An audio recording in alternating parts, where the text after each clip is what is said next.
हाँ जी बच्चों, वेलकम।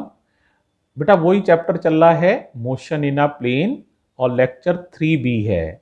आपको याद है हम जो आर्टिकल पढ़ रहे थे उसका नाम था ऑब्लिक प्रोजेक्टाइल मोशन, तो उसका रिमेनिंग पार्ट है ये।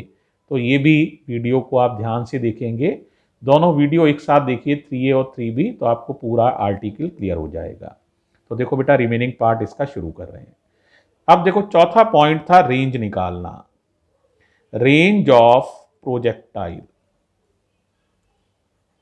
अब भाई रेंज का मतलब क्या है, देखो अभी दिखाता हूं मैं डायग्राम में, एक बार केयरफुली देखो जरा। देखो बेटे, जैसे हमने पार्टिकल को यहां से फेंका था, फिर वो इस तरह से चल के यहां गिरा, तो ये जो डिस्टेंस चला यहां से यहां तक एक्स एक्सिस के अलोंग, ये डिस्टेंस एक्स एक्सिस के अलोंग चली गई ये डिस्टेंस, इसे ही कहते हैं रेंज। अब ये डिस्टेंस एक्स एक्सिस की तरफ है ना, तो हम फॉर्मूला लगाएंगे distance equals to speed into time वाला।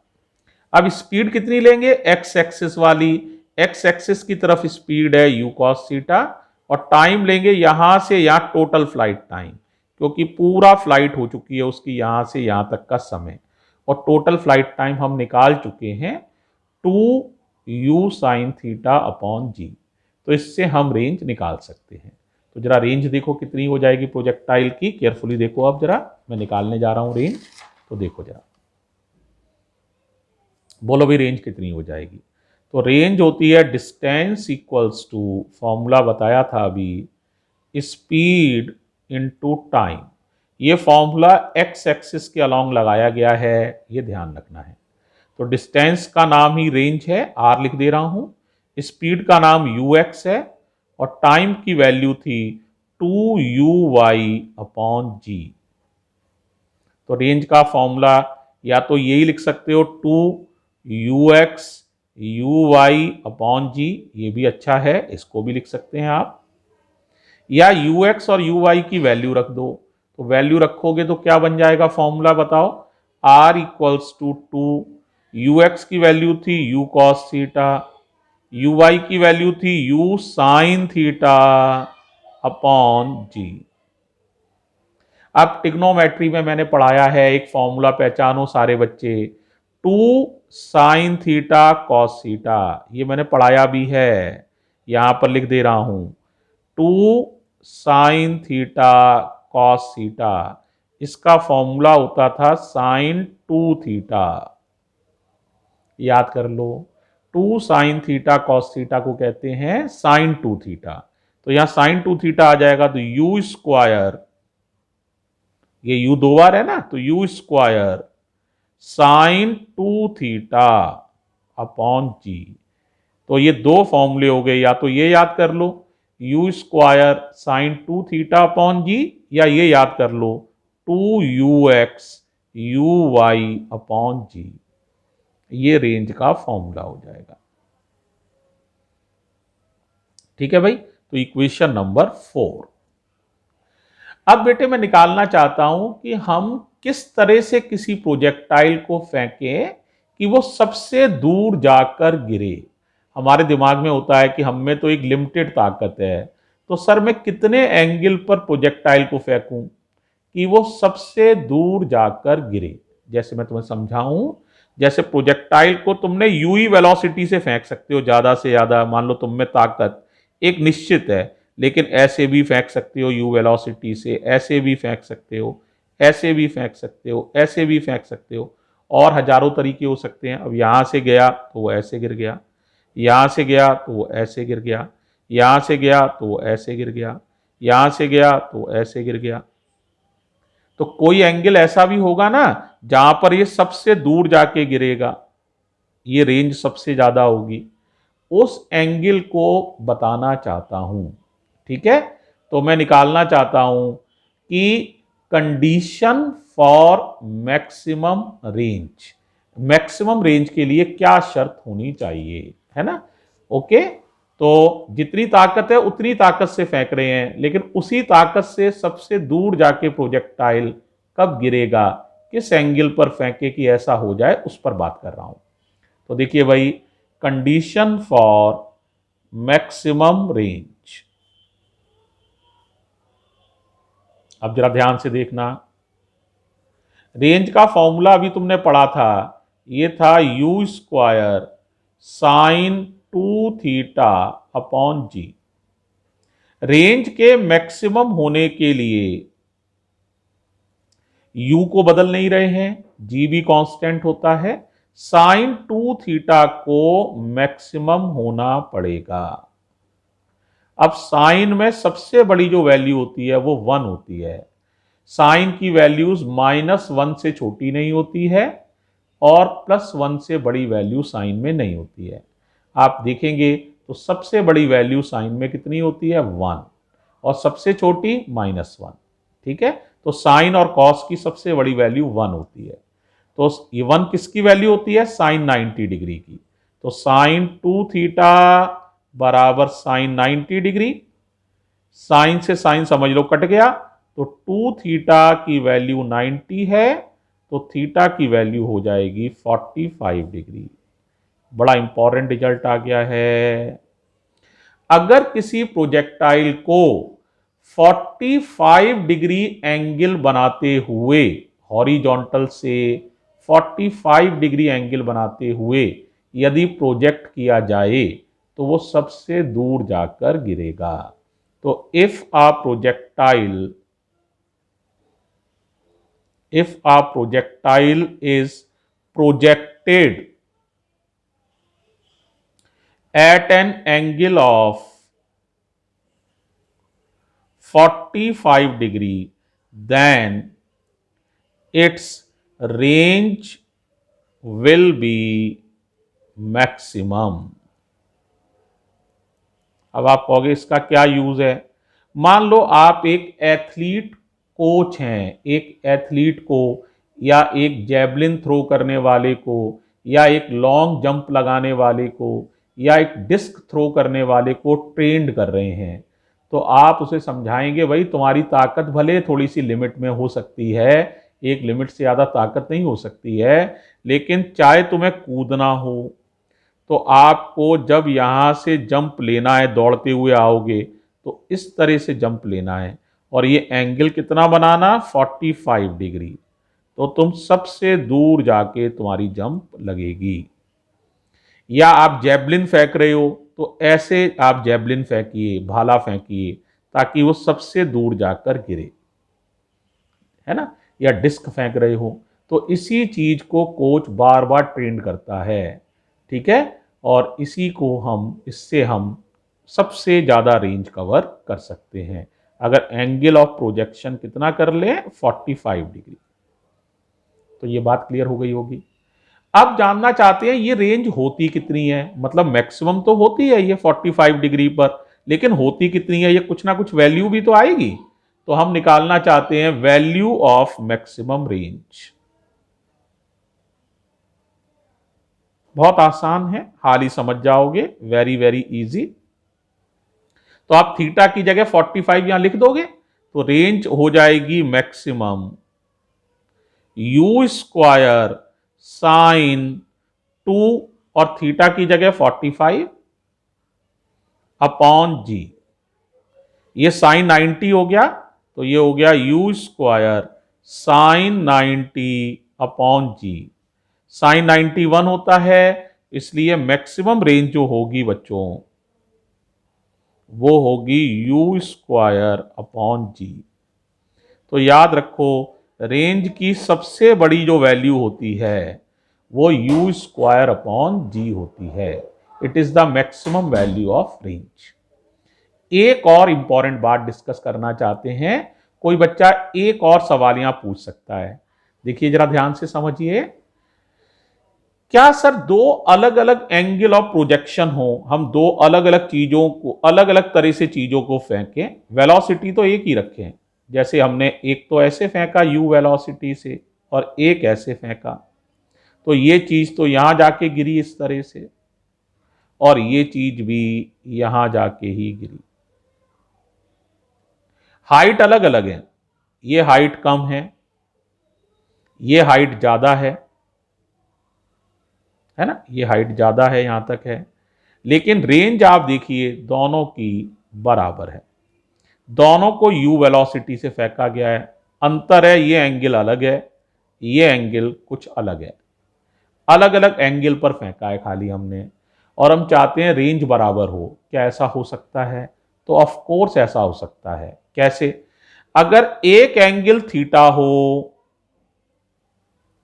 तो दूसरा एंगल अगर आप 90 माइनस थीटा ले लें तो रेंज क्या आएगी? बराबर।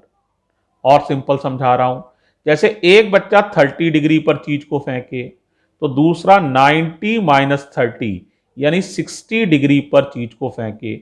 एक ने 30 डिग्री पर फेंका, एक ने 60 डिग्री पर फेंका, तो रेंज क्या आएगी? बराबर।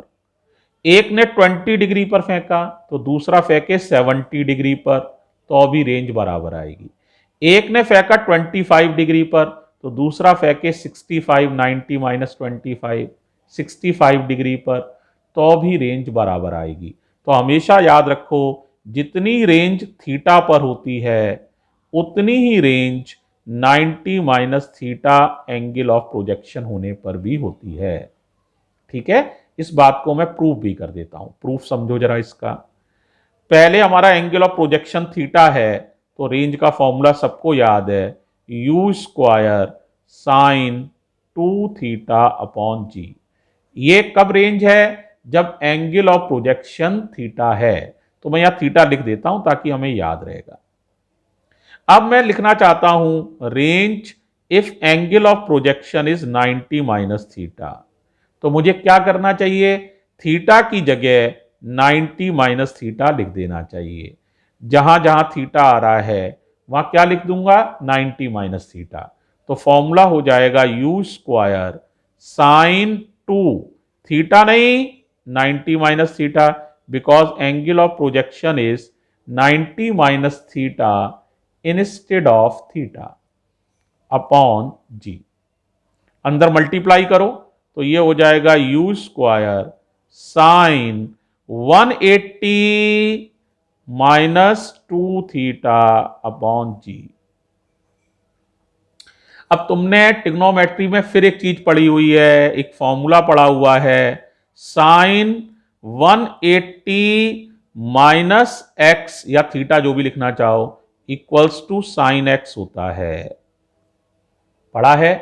साइन 180 माइनस थीटा बराबर साइन थीटा, पढ़ा हुआ है तुमने।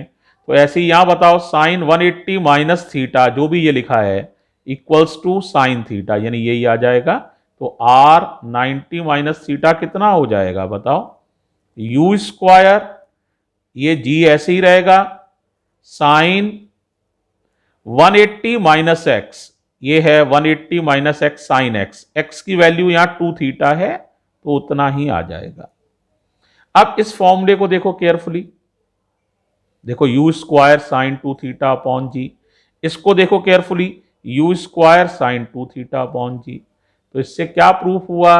इससे प्रूफ हुआ जो range angle of projection theta पर होती है वही range angle of projection 90 minus theta पर होती है। तो बच्चों रिजल्ट ये है, if angle of projection is either theta और 90 minus theta the range will be same. तो रिजल्ट क्या है? इफ एंगल ऑफ प्रोजेक्शन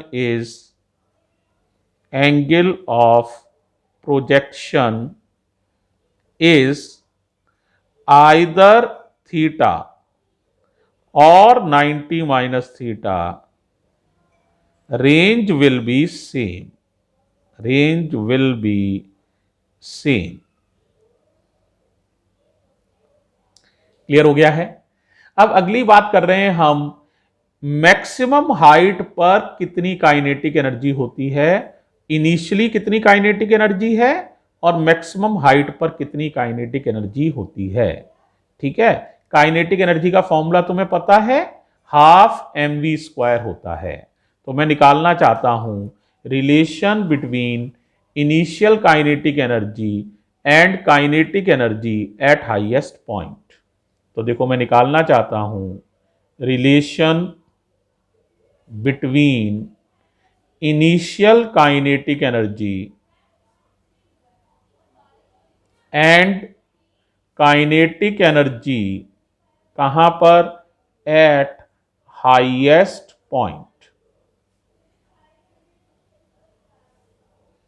ये निकालना चाहता हूं।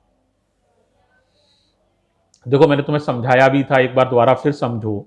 जैसे ये प्रोजेक्टाइल था बेटे, इसको हमने u वेलोसिटी से फेंका था, एंगल कितना बनाया था? थीटा। इस तरह से प्रोजेक्टाइल ऊपर गया और फिर ये नीचे आ गया था। राइट, ध्यान आ गया होगा। मैंने कहा था ऊपर जो वेलोसिटी होती है वो ये वाली तो हमेशा ही रहती है, ux, जिसकी वैल्यू है u cos थीटा।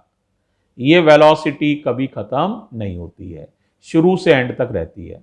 खत्म कौन सी हो जाती है? यहां पर vy, हाईएस्ट पॉइंट पर ये वेलोसिटी y वाली जीरो हो जाती है।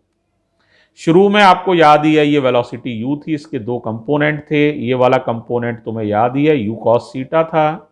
ये वाला कंपोनेंट भी तुम्हें याद है, ये था बच्चों u sin थीटा। सारा ध्यान आ गया होगा। ओके, अब तुम्हें इनिशियल काइनेटिक एनर्जी बतानी है। काइनेटिक एनर्जी इनिशियल, आई माने इनिशियल। तो इनिशियल काइनेटिक एनर्जी होती है हाफ एम वी स्क्वायर, तो हाफ एम, और वेलोसिटी u है, u कुल वेलोसिटी है, कुल वेलोसिटी u, तो u स्क्वायर। तो इनिशियल काइनेटिक एनर्जी है half M U square. Right, clear है इक्वेशन ए। अब बताओ kinetic energy at highest point बताओ कितनी होगी? सोचो और बताओ, आसान सही है। तो ये होगी आपकी initial energy at highest point, sorry kinetic energy at highest point, half M, ये वाली वेलोसिटी तो है ही नहीं, अब सिर्फ ये वाली है, तो यू एक्स स्क्वायर। तो हाफ एम स्क्वायर करोगे तो you square cos square theta. इसे पहचानो, ये हो गई इनिशियल काइनेटिक एनर्जी। पहचान पा रहे हो? तो इसका मतलब kinetic energy at highest point, kinetic energy at highest point, यहां लिख दिया है ताकि याद रहे, बराबर initial kinetic energy into cos square theta. हमेशा याद रखो। तो हाईएस्ट पॉइंट पर काइनेटिक एनर्जी कितनी होती है? जितनी शुरू में दी है काइनेटिक एनर्जी, उसमें कॉस स्क्वायर थीटा का मल्टीप्लाई कर दो तो निकल आती है kinetic energy at highest point. तो initial kinetic energy into cos square theta. इतना भी क्लियर हो गया होगा। ठीक है, अब देखो मैं निकालना चाहता हूं एक और चीज, चेंज इन वेलोसिटी, है ना? पूरे मोशन के दौरान वेलोसिटी में कितना चेंज हुआ? तो change in velocity of projectile, ठीक है, ड्यूरिंग टोटल मोशन। तो देखो जरा ध्यान से देखो, शुरू में वेलोसिटी जो थी ये वाली u cos थीटा थी, और अंत में भी ये वाली वेलोसिटी कितनी रही है? u cos थीटा ही रही है। तो u cos थीटा दिया और अंत में u cos थीटा ही मिल गया x एक्सिस की तरफ। तो x एक्सिस की तरफ जो वेलोसिटी शुरू में दी हमने वो भी u cos थीटा थी, और अंत में जो मिल गई वो भी u cos थीटा है। तो चेंज इन वेलोसिटी कितना हुआ? Delta U x. डेल्टा माने change in velocity along x axis, तो कोई चेंज नहीं हुआ। तो याद रखो एक्स एक्सिस की तरफ वेलोसिटी में कोई चेंज नहीं होता है। अब बात कर रहे हैं change in velocity along Y axis. जरा ध्यान से देखो, मैं निकाल के दिखा रहा हूं। Change in velocity, change in velocity along Y axis.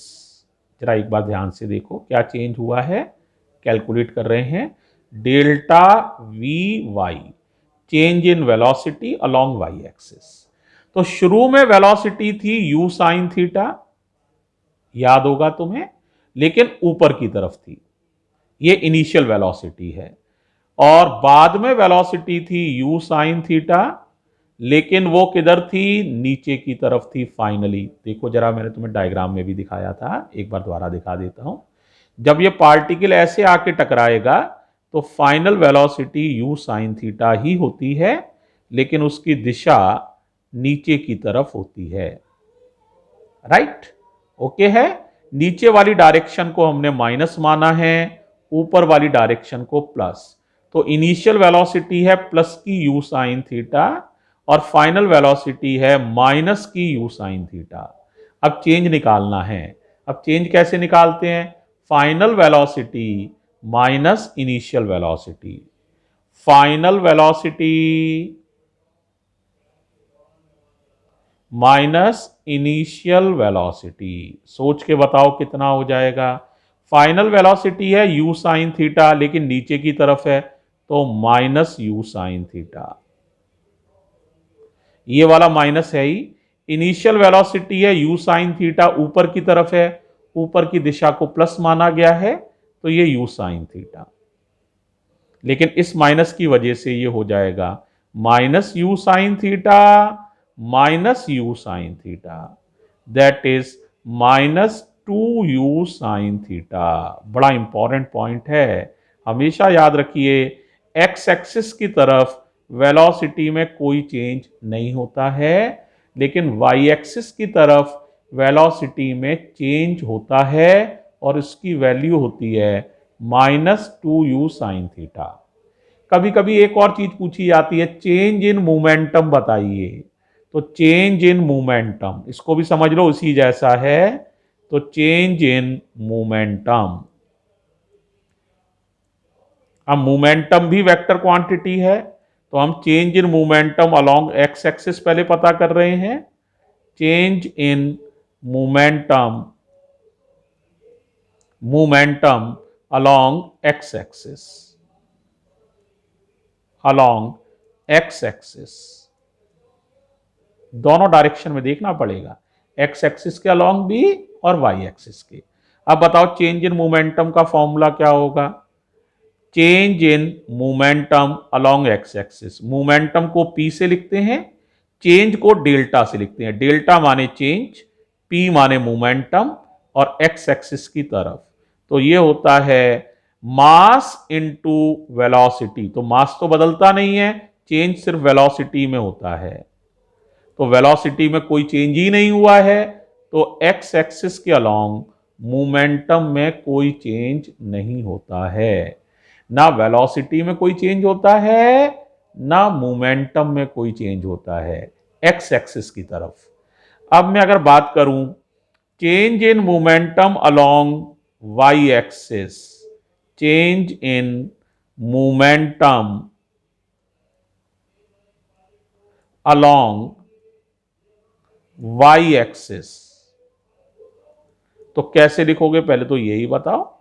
इसे आप लोग लिखेंगे चेंज तो डेल्टा, मोमेंटम तो p और y तो y, तो ये हो जाएगा m into delta we y, यानी mass into change in velocity along Y axis.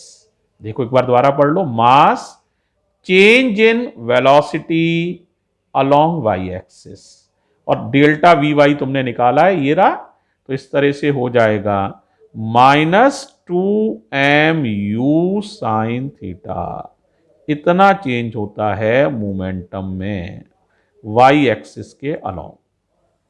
Momentum में चेंज क्यों होता है, फोर्स की वजह से।